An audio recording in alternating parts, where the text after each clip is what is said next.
Thanks, Dennis, for that introduction and for allowing me to speak, and thanks to all of you for being here tonight. This is the cover of my book, You Can Prosper, How to Do More with Less. I'm Lucille Friedland, the author and researcher of it, and it's published by RainbowExchange.net Books.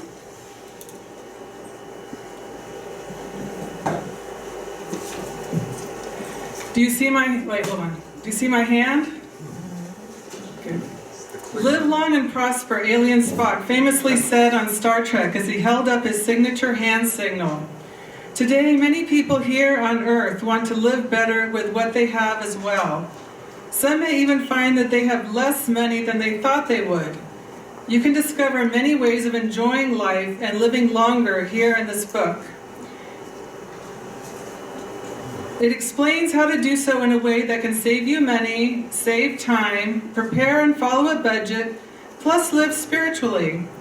Often based on research that are recent studies, I share ideas new and classic. In almost all cases, I tried and or regularly do these items myself.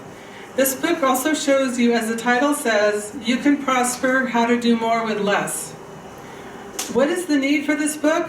Quote, average American household debt estimated to be $90K, unquote, announced a news headline on AOL in 2016.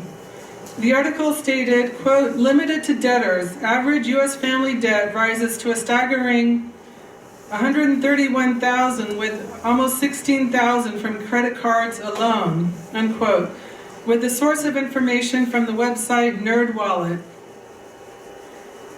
Medical and grocery costs rising higher than paychecks is one major source of financial stress, continued the article. Here's section B, why I wrote this book. I had been living a life of luxury. Then, about 10 years ago in New Mexico, I ended up in 2 car crashes. In the second one, my car was totaled. In both cases, the other driver went through a stop sign or a place they were legally supposed to stop. I was left in a state of almost constant vertigo and weakness. Only about 2 to 3 hours a day did I have the energy and ability to be out of bed. Suddenly, I had to do a day's worth of homemaking in a short time. This included cooking healthy meals to help me regain my strength. Thankfully, over time, my energy increased and vertigo went away. I was productive during my recovery. I found that I needed to automate my cooking and grocery shopping. In particular, I needed to prepare a hearty, delicious, and nutritious meal in 5 minutes. I needed to be able to make tasty soups in a short time. Because I could not stand over the stove for long periods of time, often instead lying down, I had to figure out safe ways to cook when I was not in the room. I rarely had the energy to go to the grocery store. This secret of how to make it work is what I will be sharing today. How much time do people spend cooking and grocery shopping?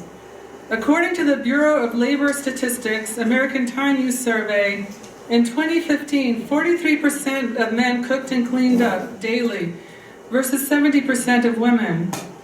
For those people who did cook and clean, men spent on average 50 minutes a day doing so versus 70 minutes a day for women.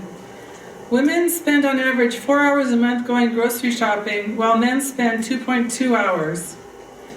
What is the importance of needing to cook in short spurts?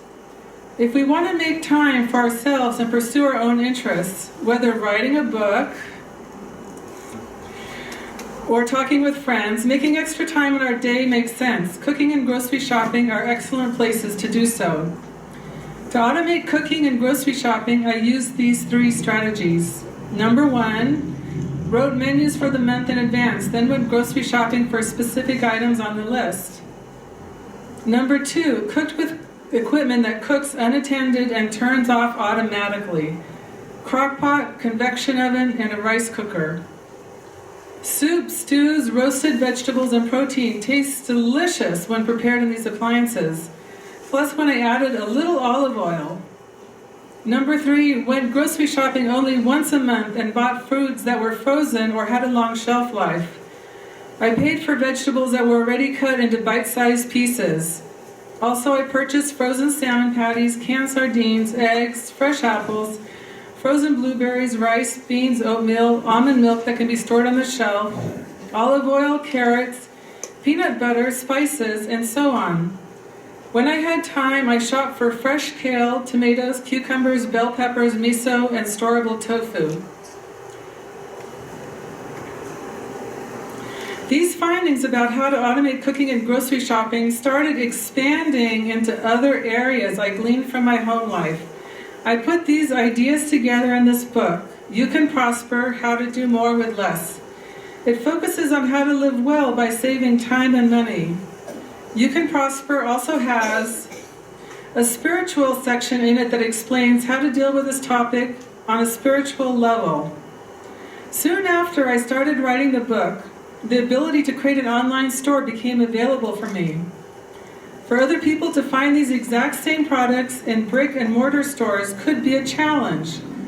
To help them to do so, plus open them up to other items, I created ecofunshop.com. ecofunshop.com. I filled it with, among other things, products that helped me during my accident's recovery process, including but not limited to a crock pot, rice cooker, convection oven, an online grocery store, and other items discussed in this book. Eco Fun Shop is comprised of dozens of online stores that I built where I receive a small percentage of the money. Another thing that happened is I was inspired by my book to create another small company called Lucille's Ruffle Scarves, and I crochet these scarves. This is an example right here of one, and they're available for sale. I also have 3 different business cards, one for Friedland Marketing, my firm, one for Eco Fun Shop, and one for Lucille's Ruffle Scarves back there, as well as postcards that look like this. It's at the member table sign-in, where you can get information about how to order my book. Thank you so much.